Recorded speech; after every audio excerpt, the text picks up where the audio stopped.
윤석열 정부 장관 후보자들을 둘러싼 논란과 의혹이 계속 확산되고 있습니다. 이런 가운데 국민의힘과 국민의당은 오늘 합당을 선언했습니다. 전국에 미칠 영향, 김민아 시사평론가와 살펴보도록 하겠습니다. 어서 오십시오. 안녕하세요. 예. 자, 윤석열 당선인 그다음에 안철수 위원장 단일화를 이제 약속한 지 47일 만입니다. 드디어 합당이 의결됐습니다. 목소리를 먼저 한번 좀 들어보죠. 예. 국민의힘과 국민의당은 제20대 대통령 선거에서 선언했던 단일화 정신에 의거하여 더 좋은 대한민국을 만들고 공동 정부의 초석을 놓는 탄생을 위해 다음과 같이 합당 합의를 선언한다. 네, 뭐 전국 의원의 의결 같은 게 형식적인 절차가 남아는 있겠지만 합당 드디어 이제 성사가 됐습니다. 혹시 그 안철수 인수위원장이 나름대로 잠깐 어떤 불만을 표한 적이 있었기 때문에 합당까지 훼손되는 거 아닐까 하는 걱정이 있었는데 결국 합당이 이루어졌는데 배경은 뭐라고 보십니까? 이제 말씀하신 대로 이제 인수위원장에서 심지어 이제 사퇴하는 거 아니냐 이런 예. 전망까지 나올 정도로 이 지금 장관 후보자들 인선에서부터 시작을 해서 여러 가지 문제에 대하여 공동정부를 구성하는 것에 대한 어떤 신뢰 이런 것들이 무너진 거 아니냐 이런 이제 우려가 많이 제기가 됐었는데요. 윤석열 당선인하고 이제 식사를 하면서 그러한 어떤 과제를 이제 해결을 했다라고 본 것인지 어쨌든 합당 협상이나 이런 것들이 일사천리로 진행이 됐고 오늘 이제 예상대로 결론이 나온 겁니다. 근데 지금 뭐 말씀드렸습니다만 윤석열 당선인하고의 어떤 식사 자리에서 이 그동안의 모든 갈등이나 뭐 어떤 이런 뭐 문제들을 다 해결할 수 있는 어떤 묘수가 거기서 나왔다라고 보기엔 좀 어려운 거고요. 네. 오히려 안철수 위원장 입장에서 지금 어쨌든 대선 때 단일화를 합의를 했고 이후에 그 연장선에서 공동정부와 합당을 어쨌든 약속을 한 것인데 이 약속을 지키지 않고 이 한간의 예상대로 인수위원장을 사퇴했을 경우에 있을 수 있는 정치적 파장 그것이 오히려 더 손해일 수가 있는 것이기 때문에 여러모로 불만은 있지만 결국 합의한 것을 이행하지 않으면은 안 되는 것이다라는 이제 판단을 한 것이 뭐 주요하지 않았느냐 이런 생각이 들고요. 그리고 윤석열 당선인도 아무래도 이제 당선인 입장에서 양당의 합당이나 이런 것들에 대해서 적극적인 의사표명을 한다거나 이런 건 어려웠을 텐데 이제 나온 보도를 보면은 다소 이제 좀 그 부분에 있어서 적극적으로 얘기를 한 것 같아요. 다소간의 논란이 있더라도 예. 어쨌든 이 부분에 있어서 안철수 위원장과의 신뢰관계를 다시 만드는 것에 주력해서 예. 좀 풀어준 부분이 있는 것 같아서 그런 것들이 여러모로 영향을 미쳤다고 봅니다. 사실 윤석열 당선인은 당권을 쥐고 있는 게 아니기 때문에 당과 당의 합당을 놓고 뭐 하긴 자신 있게 이것저것 약속할 수 있는 입장은 그러고 보니까 아니긴 아니군요. 그렇죠. 그러다 예. 보니까 이제 뭐 이게 결국 불필요한 어떤 개입 논란 이런 것들로 이어지는 게 아니냐라는 우려도 있었는데요. 그때 보도를 보면 이제 윤석열 당선인이 안철수 위원장하고 식사를 하기 전에 이준석 대표하고 미리 이제 좀 소통을 해가지고 아하. 좀 쟁점을 정리했다 이런 보도도 있었습니다. 예. 그래서 일정적인 역할을 한 것인데 어쨌든 이런 것들이 최종적인 어떤 신뢰의 결과로까지 이제 나올 수 있느냐는 지켜봐야 될 문제고 또 안철수 위원장도 어쨌든 차기 대권을 노리는 입장에서 당을 좀 장악해야 되는 그런 기회들을 계속해서 이제 그렇죠. 좀 만들어 가야 되는 거거든요. 그런 이해관계가 서로 맞아떨어진 부분도 있다고 생각이 됩니다. 해석기를 조금만 더 돌려주시면 그럼 안철수 이제 국민의당 대표는 이제 국민의힘으로 들어가서 제3지대나 제3정당 뭐 이런 거는 추진 안 하는 건가요? 지금 이제 내놓고 있는 메시지를 보면 오히려 그런 것들을 더 잘하기 위해서 합당을 선택한 것이고 국민의힘과의 그런 어떤 결합을 선택한 것이다라고 설명을 하고 있는데요.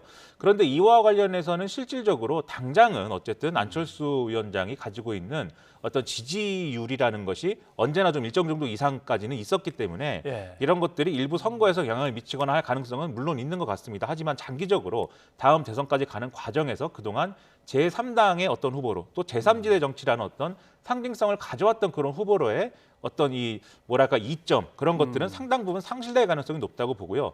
다만 안철수 위원장이 그동안 공헌을 해온 게 있습니다. 이 합당을 하는 결과로서 국민의힘이 과거의 모습에서 벗어나는 새로운 어떤 혁신의 모습으로 갈 수 있도록 노력을 하겠다라고 예. 했거든요. 기득권 정당이라는 이미지를 좀 벗어 던질 수 있도록 노력을 하겠다라고 했는데 그러한 부분에 있어서 성공을 한다면 그나마 이제 그동안 제3 후보로서의 가져왔던 이미지나 이런 것들을 일부 살릴 수가 있을 거기 때문에 거기에 도전하는 것이다라고 볼 필요가 있겠죠. 네. 오늘 저 발표하는 그 현장에 이제 돌아가는 걸 쭉 보니까 결국은 고용 승계와 일자리 문제인 것 같습니다. 예를 들면 국민의당 당직자들을 국민의힘 당직자로 그대로 다 옮겨주고 처우를 똑같이 해주는 거냐 하는 문제도 있고 국민의당 쪽에서 지방선거나 총선을 노리고 열심히 작업을 하고 뛰던 사람들이 있는데 그 사람들을 과연 이번 지방선거 공천 과정에 어떻게 다 집어넣느냐. 그다음에 이제 장관 후보에는 하나도 안 들어갔지만 다음 어떤 인선에서 좀 넣어줄 수 있느냐. 뭐 이런 것들이 제일 미묘하게 남아있는 문제 같은데 이게 해결 다 될까요? 이게 가장 실무적으로 이제 뭐 해결될 수 있는 부분이 사실 당직자 고용 승계인데요. 이것은 말 그대로 이제 고용 승계를 해주면 되는 문제이고 처우나 이런 것들은 뭐 국민의힘이 어느 정도 감당할 수 있을 것이냐의 문제이기 때문에 이게 그렇게까지 정치적으로 큰 쟁점이 되기는 어려웠다라고 보고요. 예. 하지만 이 부분에 있어서도 어쨌든 양당이 이해관계가 없는 건 아니니까 그렇죠. 이게 결국은 이제 이후에 어쨌든 국민의당 당직자들이 처우나 또는 퇴직을 했을 경우에 이제 처우의 어떤 형평성이나 이런 거에 대해서 불만을 제기할 수 있습니다. 그렇기 때문에 이게 어떤 뭐 잠복해있는 어떤 갈등 요소인 것은 분명하다는 생각이 들고요. 그리고 이제 말씀하신 것 중에 이제 지방선거 공천과 관련돼서는 오늘 합의한 내용을 보면 뭐 경선을 한다든지 이럴 경우에 지금 당원 50%, 여론조사 50%로 지금 공직 후보를 선출하게 돼 있는 게 국민의힘의 이 어떤 그 규정이지 않습니까? 근데 국민의당 인사에 대해서는 그걸 그대로 적용했을 경우에는 아무래도 당원 여론조사, 그렇죠. 이 당원 투표라는 부분에 있어서는 약세일 수밖에 없는 것이기 때문에 이 부분은 좀 이 변경을 해줘야 되는 거 아니냐, 일종의 특례 적용을 해줘야 되는 거 아니냐 이런 주장이 있었던 모양이에요. 그래서 결국 국민 여론조사 100%를 적용해 주는 것으로 합의를 했다라는 건데요. 그런데 여기서 이 부분에 대해서도 국민의당의 이제 출마 예정자들의 입장에서는 그것도 사실은 100% 만족할 수 없다는 분위기인 것 같습니다. 예를 들면 정말 어떤 지분을 나누는 방식에 그게 전략 공천이 됐든 어떤 뭐 당협위원장이 조정이 됐든 그런 것들의 실질적인 배분이나 조정이 이루어지지 않고 당지 국민 여론조사를 100%로 적용해 준다라는 이 부분만 적용을 했을 때 과연 우리가 살아남을 수 있는 그러한 공직 후보자의 어떤 그 풀 안에 들어가는 인사가 얼마나 되느냐 이런 회의론도 있다고 하는 거거든요. 그래서 이러한 이제 어떤 그 합의 내용의 어떤 합리성이나 이런 걸 떠나서 여전히 논란은 계속될 수 있는 부분이 분명히 있고요. 그리고 마지막으로 이제 그 정부의 어떤 그 뭐랄까요 이런 인사나 이런 부분에 있어서 얼마나 배려를 할 것인가, 어떤 차원에서 공동 정부의 어떤 그런 의미를 살릴 것이냐에 있어서는 일단 장관 후보자 인선은 다 끝난 것이고 남은 부분이 뭐냐가 핵심인데 한덕수 총리 후보자가 일부 이제 거론한 바 있습니다. 쉽게 풀어서 설명하면 청문회를 거치지 않아도 되는 자리들, 예를 들면 차관들이라든지 또는 다른 공공기관의 어떤 그 자리들, 뭐 이런 것들에 대해서는 충분히 배려 가능하고 그 부분에서 공동정부의 의미를 살리겠다라고 얘기하고 있기 때문에 이 부분에서 또 신뢰를 제고하는 어떤 그러한 행보 이런 것들이 아마 국민의힘과 윤석열 당선인 측에서 뭐 그러한 접근이 아마 있어야 되겠죠. 아까 안철수 대표가 나름대로 국민의힘에 기여하는 것은 국민의힘이 이제 나름대로 좀 더 새로운 정당으로 거듭나는 데 있어서의 어떤 실마리를 제공할 수도 있다라고 하는 말씀해 주셨는데 실제로 이번 대선에서도 두 후보의 연대가 하나됨이 뭔가 조금 그래도 유리하게 결과를 갖고 오지 않았을까? 더군다나 근소한 차이로 승패가 갈렸으니까. 그러면 지방선거나 앞으로의 정부의 첫 국정 운영에서도 뭔가 이게 좀 힘이 보태질 것 같습니까? 시너지 효과가 있을까요? 일단은 긍정적인 효과는 뭐 없지 않겠지만 그게 우리가 정말 깜짝 놀랄 정도의 어떤 가시적인 어떤 결과로 이어지겠느냐에 대해서는 조금 이제 회의적인 시각을 저는 갖고 있습니다.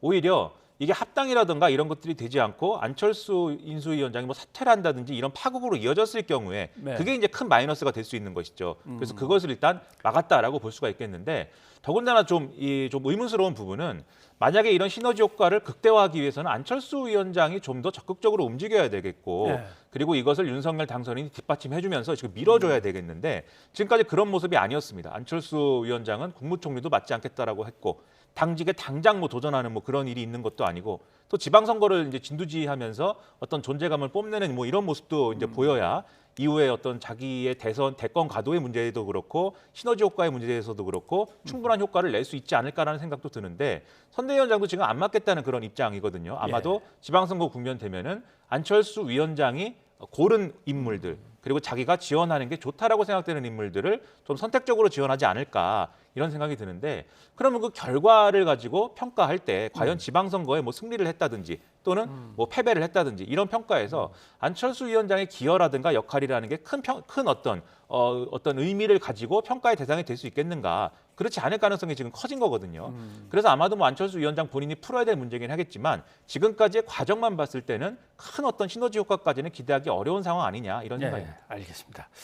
자, 그다음에 장관 인선 얘기를 좀 계속 해봐야 될 것 같습니다.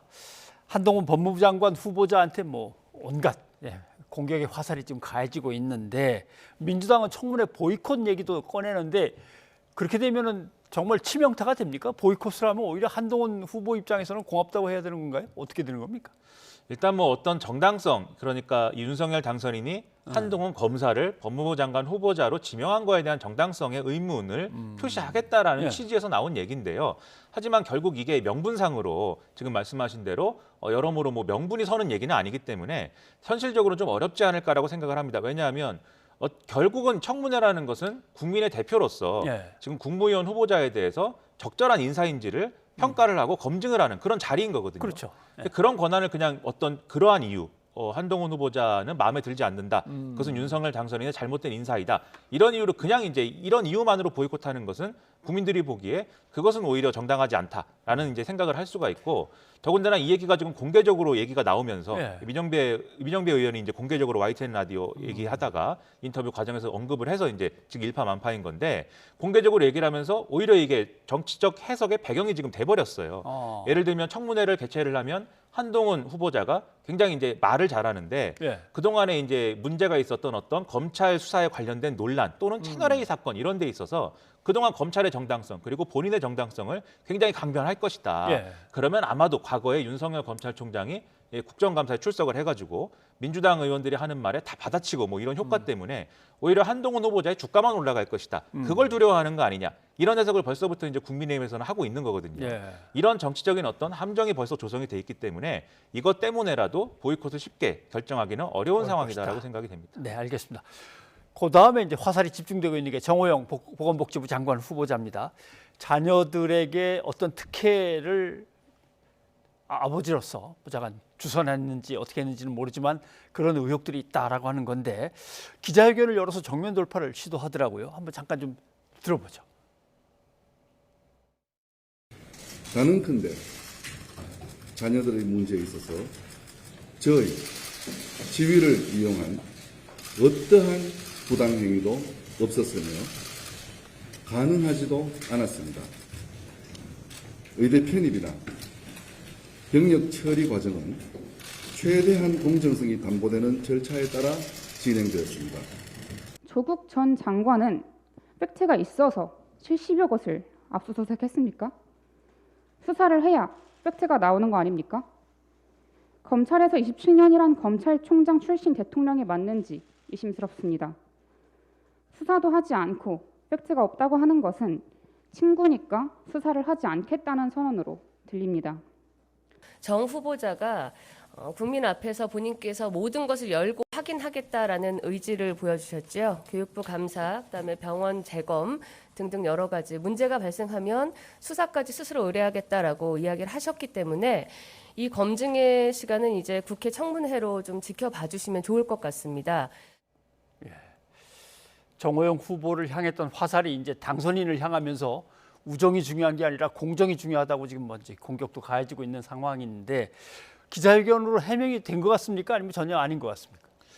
일단 뭐 이 기자들의 입장에서 이런 여러 가지 해명 이런 것들을 좀 검증을 하려면 이 기자회견 자리에서 어떤 검증할 수 있는 구체적인 자료라든지 아하. 그런 것들이 좀 제공이 됐어야 되는 것으로 생각이 되거든요. 예, 예. 그런데 이제 보도에 의하면 그런 것들은 제공이 되지 않았고 결국은 이제 정호영 후보자가 이러한 청탁이라든지 어떤 부정의 가능성이 애초에 없었던 것이다. 이렇게 설명을 하는 것으로 그쳤던 것으로 지금 생각이 됩니다.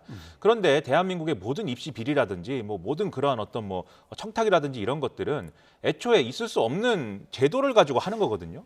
그렇죠. 그것을 제도상으로. 뚫고 가는 것이 지금까지의 비리의 모습이었기 때문에 단지 이렇게 설명한 것만으로 이제 지금 모든 의혹이 해소됐다. 이렇게 보기는 어려운 거고요. 그것은 저만의 평가가 아니라 오늘 대부분의 언론의 사설들이 이 정호영 후보자 기자회견에 대해서 충분히 의혹이 해명되지 않았다. 그리고 심지어 기자회견을 이렇게 자청해서 좀 불충분한 해명을 한 것까지 조국 전 장관의 사례와 비슷하다. 보수 언론도 이렇게 평가를 하고 있습니다. 그렇다고 예. 한다면 이 기자회견을 통해서 뭔가가 해명이 됐다라고 보기는 여전히 어려운 상황이다라고 볼 수가 있겠는데 다만 앞으로 뭐 청문회 과정에서 지금 이제 배현진 대변인 얘기한 대로 이 교육부의 감사 결과가 뭔가 나온다든지 한다든지 또는 국회가 지정한 어떤 의료기관에서 아들의 병역 의혹과 관련돼서 뭐 척추 협착증이 어느 정도 수준이냐 이런 것들을 따로 검증을 한다든지 이런 과정을 거치고 결과가 나온다고 하면 예. 그러면 좀 얘기가 달라질 수 있겠는데 어쨌든 오늘까지는 뭔가 여러모로 찝찝한 국면들이 남아있는 게 사실입니다. 늘 인사청문회 때 사실 그 뒤에 이제 이야기들을 들어보면 이럴 때 다른 장관 후보자들은 생큐라고 흔히 얘기를 하는 거죠. 모든 화살은 다 한동훈 법무부 장관 후보와 그다음에 보건복지부 장관 윤 후보한테로 집중돼 있으니까 다른 후보들한테는 공격 화살이 잘 가지 않습니다. 언론사 입장에서도 뭔가를 찾았을 때 바로 찾을 수 있는 거를 건드리지 나올지 안 나올지 모르는 거를 건드리긴 좀 애매하거든요. 그렇습니다. 예. 그래서 이제 일각에서는 일종의 뭐 총알바지 내지는 뭐 제가 뭐 이렇게 표현하기는 좀 그렇습니다. 인간 방패 아니냐 이 영어로 휴먼 예. 실드 아니냐 이제 이런 얘기도 나오는데 이미 상처를 입은 이 후보자인데 사퇴를 바로 시키거나 이렇게 되기보다는 끌고 가면서 지금 말씀하신 대로 언론의 관심이라든가 지금 민주당의 비판이라든가 이런 것들을 좀 받게 하고 인사청문회 이후에 여론이 개선되지 않을 때 사퇴를 시키거나 뭐 지명 처리를 한다거나 그런 이 경로를 고민하고 있는 거 아니냐라는 예. 평가가 이제 그래서 나오는 것이거든요.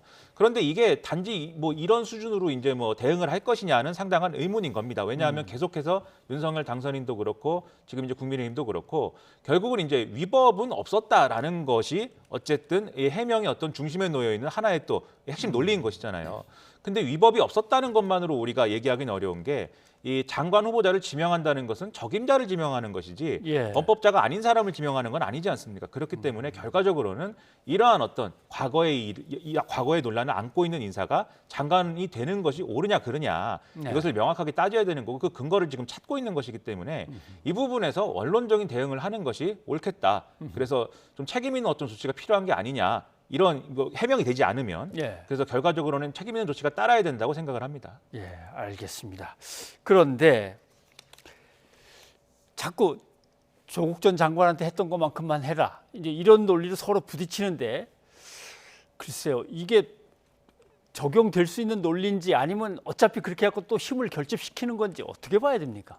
그러니까 이게 상당히 좀 피곤한 얘기입니다. 대한민국의 모든 어떤 뭐 인사 관련, 예. 사회적 현상 관련해서 뭐 조국 전 장관 이름을 얘기를 안 하면 우리가 얘기가 안 되는 것인지 그 정도의 의문이 들 정도로 민주당은 조국 전 장관한테 했던 것만큼 그렇게 수사를 해라라고 얘기를 하고 또 국민의힘은 이게 조국 시즌2 아니냐 우리가 그것에 대해서 비판했는데 똑같은 일을 해서는 되겠느냐 뭐 이렇게 얘기를 하는데 조국 전 장관 사례와 상당히 이제 비슷한 부분도 있지만 그렇지 않은 부분도 있거든요. 어쨌든 법무부 장관 후보자는 아닌 것이고요.